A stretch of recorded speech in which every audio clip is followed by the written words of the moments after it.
Morning, सुप्रभात। स्वागत है आप सभी का। आप देख रहे हैं समृद्धि न्यूज और मैं हूं आपके साथ पूजा तंवर। वक्त हो चला है दिन भर की बड़ी खबरों की ओर रुख करने का। शुरुआत करेंगे दिन की सुर्खियों के साथ। मोदी सरकार ने महाराष्ट्र के 2 शहरों के नाम बदलने को लेकर अपनी मंजूरी दे दी है। औरंगाबाद और उस्मानाबाद का नाम बदला जाएगा। आइडियाज ऑफ इंडिया समिट 2023 में लोकसभा चुनाव में विपक्षी दलों की एकजुटता को लेकर दिल्ली के मुख्यमंत्री केजरीवाल ने कहा कि विपक्ष के एकजुट होने से कुछ नहीं होगा, जनता को होना होगा। जनता समझ रही है, जनता बदलाव लाएगी। दिल्ली के मुख्यमंत्री केजरीवाल ने उद्धव ठाकरे से मुलाकात की। वहीं केजरीवाल महाराष्ट्र के पूर्व सीएम से मिलने के लिए मातोश्री पहुंचे थे। दोनों नेताओं के बीच 2024 के लोकसभा चुनाव में विपक्ष को एक साथ लाने को लेकर चर्चा हुई।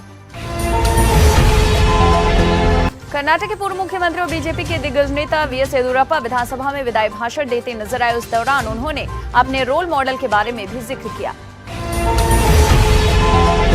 येदियुरप्पा ने देश के प्रधानमंत्री रह चुके विपक्ष के वयोवृद्ध नेता एचडी देवेगौड़ा को अपना रोल मॉडल बताया और कहा कि उनसे बहुत कुछ सीखा जा सकता है। शत्रुघ्न सिन्हा ने कहा कि ममता बनर्जी बहुत शक्तिशाली और सक्षम मुख्यमंत्री हैं। वो 2024 के लोकसभा चुनाव में गेम चेंजर हो सकती हैं। सिन्हा ने बिहार के मौजूदा राजनीतिक हालात पर प्रतिक्रिया देते हुए कहा, जब पीएम मोदी देश के प्रधानमंत्री बन सकते हैं तो उप मुख्यमंत्री तेजस्वी यादव बिहार के मुख्यमंत्री क्यों नहीं बन सकते? इसमें गलत क्या है?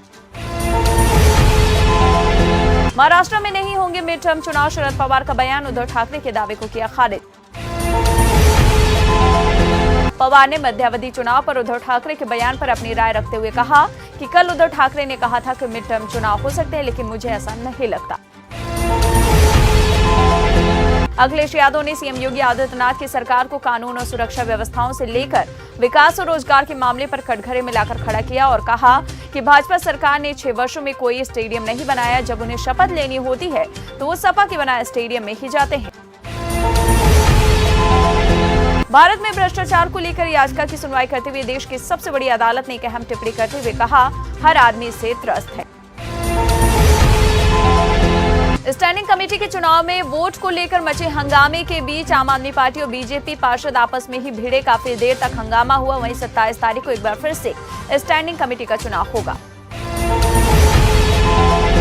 बॉम्बे हाईकोर्ट ने स्वीकार किया कि कथित धन शोधन मामले में गिरफ्तार राष्ट्रवादी कांग्रेस पार्टी के नेता नवाब मलिक की स्थिति गंभीर है। साथ ही अदालत उनकी जमानत अर्जी पर अगले सप्ताह सुनवाई पर सहमति जताई है। अभिनेत्री तुनिशा शर्मा आत्महत्या केस में श्रीजान खान की जमानत याचिका पर वाली पुलिस ने अपना जवाब दाखिल कर दिया है। वाली पुलिस ने अपने जवाब में श्रीजान की जमानत अर्जी का विरोध किया। जम्मू कश्मीर के अनंतनाग जिले में आतंकवादियों ने एक नागरिक को गोली मारकर घायल कर दिया। दिल्ली एमसीडी के दस्ते ने बिना चेक किए इमारत को सील कर दी। इमारत सील होने के बाद 2 बच्चे अंदर ही फंस गए। बच्चे कई घंटे तक इमारत के भीतर ही फंसे रहे। महाराष्ट्र के कोल्हापुर जिले के कनेरी मठ में एक गौशाला में संदिग्ध एडोसिस नामक बीमारी से कुल 12 गायों की मौत हो गई। पीएम मोदी ने कहा कि मोदी को तो मेघालय वासियों ने अपने दिल में जगह दी। भाजपा के लिए आपका ये प्यार कुछ लोगों को पसंद नहीं आ रहा, उनकी नींद उड़ गई है। जेल में अय्याशी को लेकर महाठग सुकेश चंद्रशेखर ने कहा, अगर मैं 5-10 लाख के जूते खरीद सकता हूं तो इसमें आपको क्या दिक्कत है?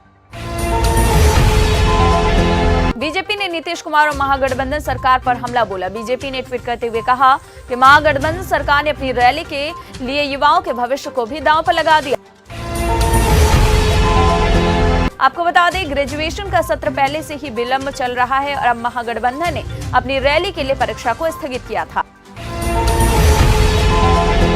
उपेंद्र कुशवाहा ने इस्तीफा देने के बाद अपने आधिकारिक ट्विटर हैंडल से ट्वीट कर लिखा, मुख्यमंत्री जी, त्वदीयम वस्तु तुम्भवेव सर्वपे।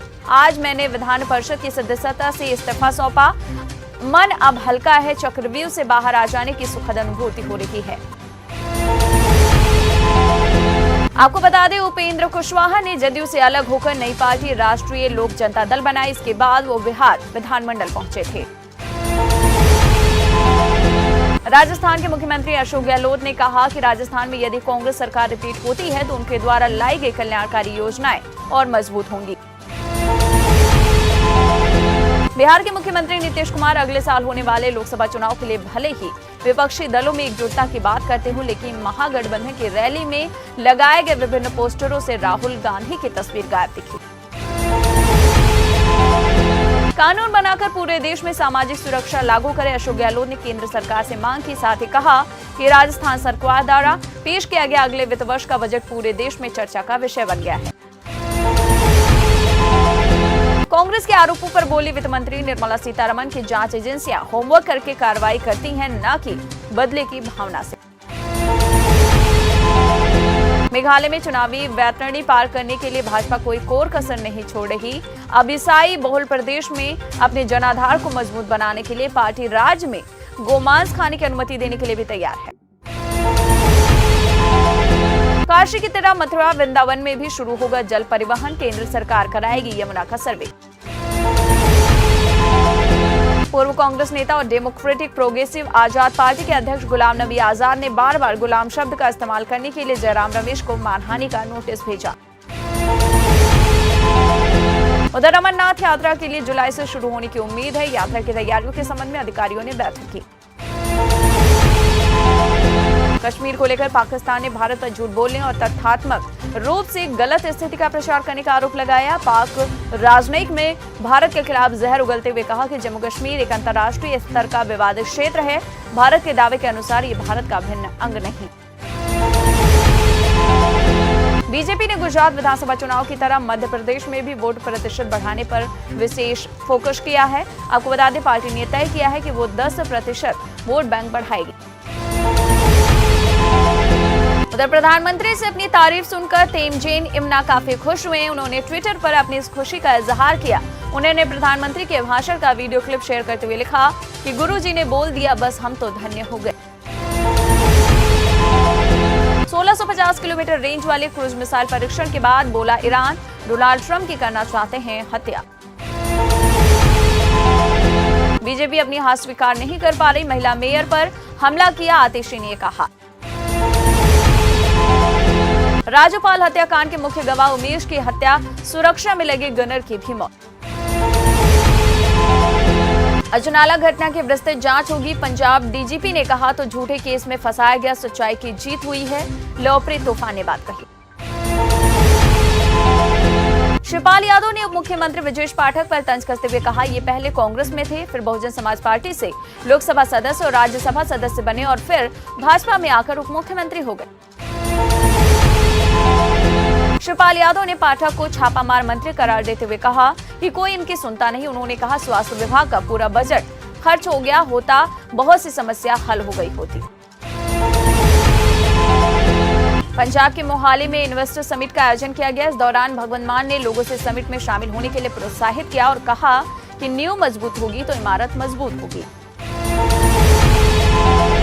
दिल्ली, नोएडा, गाजियाबाद, गुरुग्राम समेत 6 स्थानों पर छापेमारी सीबीआई द्वारा की गई। इस दौरान करीब 80.30 लाख रुपए नगद, 8.84 करोड़ रुपए की एफडी और 35 लाख रुपए की सोने की पट्टियां और सिक्के बरामद किए गए। उत्तर प्रदेश की जेल विभाग ने सख्त कदम उठाते हुए एक आदेश जारी किया। आदेश के मुताबिक प्रदेश के सभी जेलों में स्मार्ट वॉच और स्मार्ट बैंड को बैन कर दिया गया है। 7 मार्च को होगी श्रद्धा हत्याकांड की अगली सुनवाई। आफ्ताब की कोर्ट में हुई पेशी। अपने भाई के कट्टा लहराने वाली वीडियो पर धीरेन्द्र शास्त्री का बयान आया। उन्होंने कहा, जो जैसा करेगा उसके साथ वैसा ही होगा और न्याय के साथ हम खड़े हैं। आम आदमी पार्टी ने इस साल संभावित 4 बड़े राज्यों में विधानसभा चुनाव के लिए प्लान तैयार किया।